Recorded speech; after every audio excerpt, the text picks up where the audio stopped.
حضرت علی کی شہادت کے بعد لوگوں نے، جبکہ ابھی حضرت علی زخمی تھے، انتقال نہیں ہوا تھا،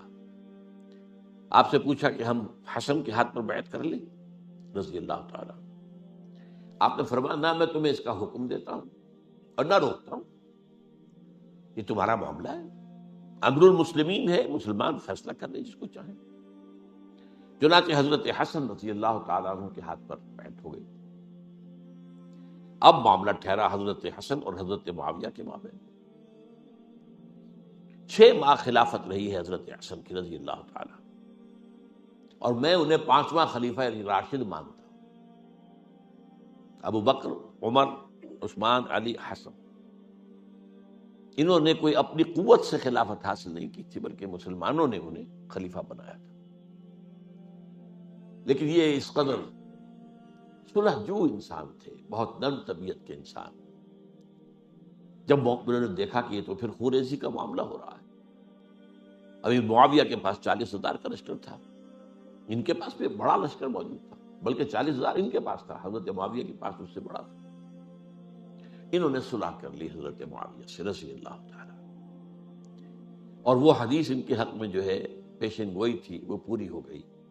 کہ حضور نے فرمایا تھا میرا یہ بیٹا مسلمانوں کے 2 گروہوں کے مابین صلح کرائے گا.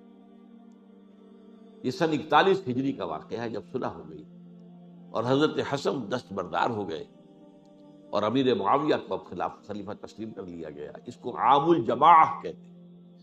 یعنی وہ انتشار اور تفرقہ جو سبائی فتنے سے شروع ہوا تھا، اگرچہ اس کا نقطۂ آغاز تو بالفعل بنا شہادت عثمان، پھر وہ جنگ جمل اور جنگ صفین اور جنگ نہروان، اور اس کا ایک نتیجہ جو نکلا وہ کیا تھا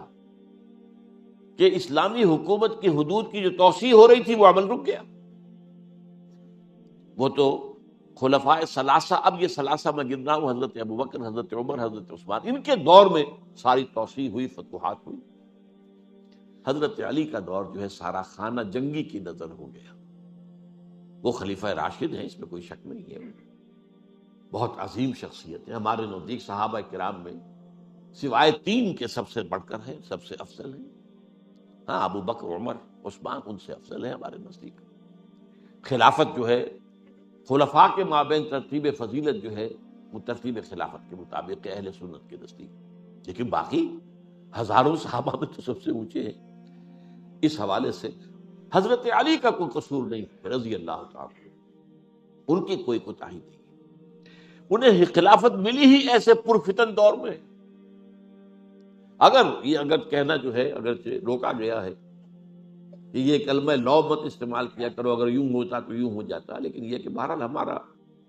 سوچنے کا ایک انداز ہے. اگر حضرت علی کو اول دور میں خلافت ملی ہوتی تو ان کے کچھ اور نتائج اور ہوتے. اب یہ پرفتن دور کے اندر خلافت ملی، خانہ جنگی ہو رہی ہے، اور جو حالات میں نے آپ کو بتائے ہیں،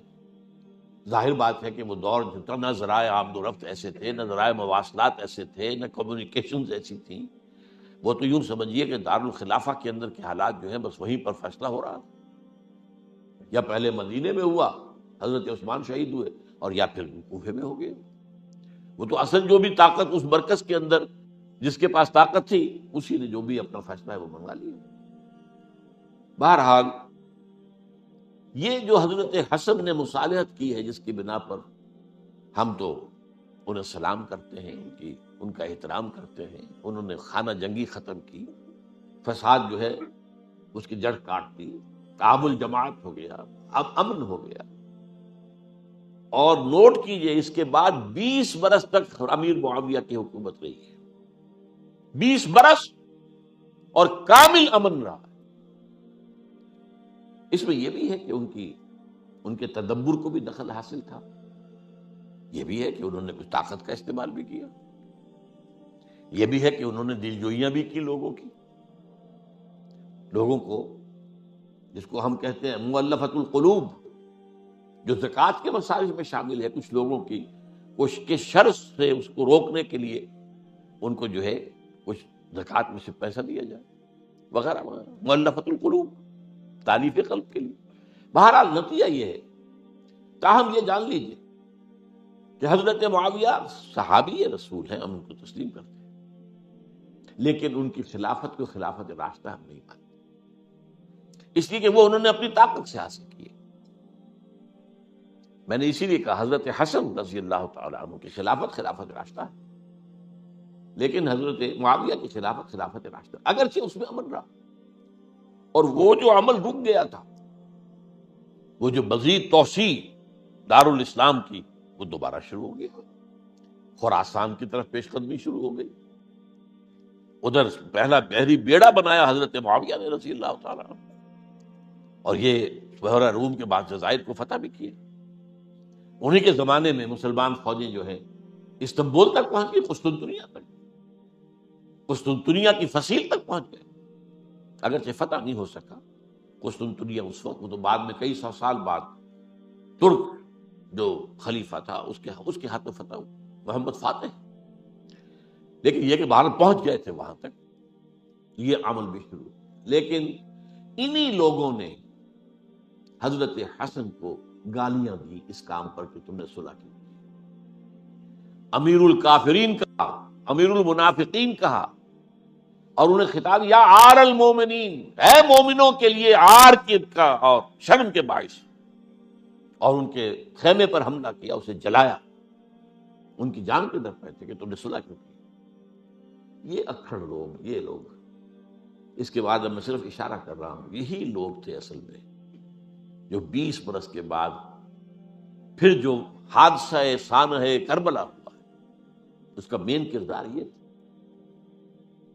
صرف چند جملے اس وقت کہوں گا، سانحہ کربلا پر میرا کتاب جو موجود ہے وہ آپ پڑھیے۔ حضرت معاویہ رضی اللہ تعالیٰ عنہ کو مغیرہ ابن شعبہ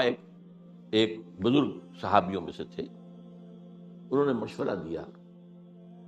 کہ دیکھیے آپ کی خلافت سے پہلے 4 برس تک خانہ جنگی رہی، 1 لاکھ کے قریب مسلمان ایک دوسرے کی تلواروں سے ختم ہوئے،